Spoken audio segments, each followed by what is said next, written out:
Hello, everyone. Hope you all are having a terrific day. Yearning to escape. Um, that was one of the common themes. Once I picked up a client, they would hop into my car, and some people would be like, "I'm glad you showed up on time." Others would be like, "I had a long day." Um, then there were some that would say, "It's only Monday," and of course, the "Thank God it's Friday." And then there were times I heard, "It is Friday, but I got to work this weekend. I'm doing overtime." In all of those situations, the individuals, they were yearning to escape because it can't just be all work all the time. We all have responsibilities, and including every individual that at the time hopped in the back seat of my vehicle and allowed me to take them to their destination. Um, Even the individual that would hop into my car and say, "Thank God it's Friday," there were times I would say, "Tell me about your week." And then then the woman or the man would get into telling me about their week, and within that, I would learn their profession, learn what all their responsibilities were. There was one individual that was like in high up sales, and he was telling me about all the traveling he was doing back and forth, trying to get deals done. He continued to expound it on, even though it pays real high, it's highly stressful. And I couldn't say I agree because I wasn't in his position. So I just said, "Hey, I believe you." And, I was just able to tell. I mean, after that, I think he asked me about sports, specifically football, college football, and professional football. And after that, he was just silent, the rest of the ride, me taking him to where I had to take him in. I was like, man, yeah, he needs to go ahead and do it because he was yearning to escape. And there was one time a woman hopped in my car. Her name was Nicole. She was like, "And it's only Monday." And the way she said it, like, of course, I have to come back to work tomorrow. And, after driving about 5 minutes, I was like, "Now, you don't got to go back tomorrow." She's like, "Yeah, I do. I don't have no PTO. And I have no sick days." And I was like, "Well, then you do have to go to work, you know." Um, but even with Nicole, um, she was a numbers woman. She was an accountant. And, playing with numbers all day, that could do numbers on the brain. And as we all know, the brain needs rest, so does the body. So I could tell she was yearning to escape. In fact, she was like, "I can't wait till I get home. I'm going to pour me a glass of wine." I even advocated for her to pour herself too. And when I told her, she was like, "Well, if I didn't have to work tomorrow, I would pour it too." And I was like, "Well, look, just save it for the end of the week." That was cool. That was a cool ride. Once I got her to her destination, it was a clear understanding again that she was yearning to escape. She needed that escape because the thing is, if she didn't get that escape, then we don't know the toll it could have taken or how it could have affect her mentally and physically. She could have ended up spazzing out on someone.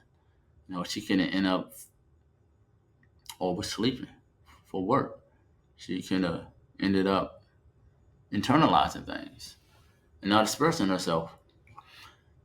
She also could have ended up putting like things that were necessities on the back burner, goals, appointments, and things of that nature. Um, of course, there were times a parent would hop in my car and they would say, "These kids, I tell you." And I'll be like, "I wish I could tell you, but I don't have any children. But I believe you. You wouldn't just say that for no reason." And then that's when I learned that, she has kids, she was going through a divorce, and times were becoming challenging for her. I was like, yeah, I know it's tough out here, but I told her it could always be worse, and that it's only gonna last for a moment in time. Um, Her name was Tara, and Tara was definitely yearning to escape. How do I know? Because she took out one of her vapes, and just as she was about to ask, "Can I vape?" I just said, "Go ahead. That's fine." You know, because I don't vape, but she needed the vape. She was stressed. I was able to tell. I just was proactive. Even when she got in the vehicle, I was like, "Yeah, she need to free herself."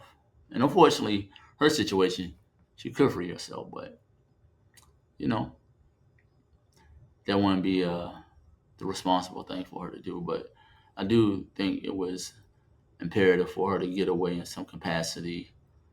And in this moment, well, not this moment currently, but in the moment moons ago, she was able to do that. By the time I got her to her destination, she thanked me. I told her, "Nah, thank you, because you got on the app, and I had the opportunity to come, pick you up and be of service." But then she told me how I played my role by registering with the app, trying to help people. So I was like, we both played a role. Again, we're all interdependent, you know. And she was also yearning to escape due to inflation. It was something she was talking about, like the prices of things going up. And I agree with her because even though it's been a long time since that ride, prices are never going to go down. I don't think prices are going to ever go down, like ever go down. But if prices were to go down, in my opinion, I think prices should go down on mortgages and rent. That's just what I think. But then again, I'm biased. Um, but yeah, that's just what I think. But I know that's not how the society works. Um, but yeah, like I said, when I was doing rideshare, there was a lot of individuals yearning to escape, and it wasn't always bad, in a negative manner. I remember doing summertime. I picked up Josh, and I picked him up like in Arlington, about 15 minutes away from where the Rangers play. And I picked him up. He had a group of people with him. They got in. It was happy. Summer was blazing. They were going to see the Rangers play, and they were definitely yearning to escape. Just by the energy they had, the energy I had already had, and on that ride to the stadium, they was telling me about Italian restaurants they had just got done vacating from prior to hopping into my vehicle because I went to their residence to pick them up. I told them that I need to try the spot, but of course I forgot what the spot was. Italian food is good. Can't ever go wrong with Italian food. They have some good bread too, but that's not the here or there. The main thing is this: when I was doing rideshare, about 98% of the people were yearning to escape. And as I sit here as the recording of this video, excuse me, I think everyone is yearning to escape in some capacity. But I think it's imperative that everyone does it, and everyone does it in a way that best suits him or her, and don't apologize for it. Like, you work hard to put yourself in different positions and to make certain things happen. Just go ahead and yearn to escape however you see fit, as long as you're not you're following the law of the land.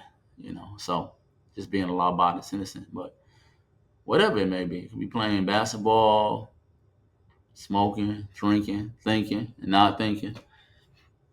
It could be something simple as you're at an amusement park on a roller coaster, knowing you're not really a fan of roller coasters, but you get on this day, and you got your hands up. It's nighttime, and you can't see the drop. Like I said, whatever it take for everyone out there yearning to escape. Those that participate in rideshare by being an individual that gets in the back, or a person that participates in doing rideshare just by driving, being a service, making money for him or herself, treating it as a business or as a sole proprietor. I think it's imperative for everyone to do what they need to do when they're yearning to escape. So like, share, and subscribe. Um, Thanks for watching the video. You all have a good one. Later.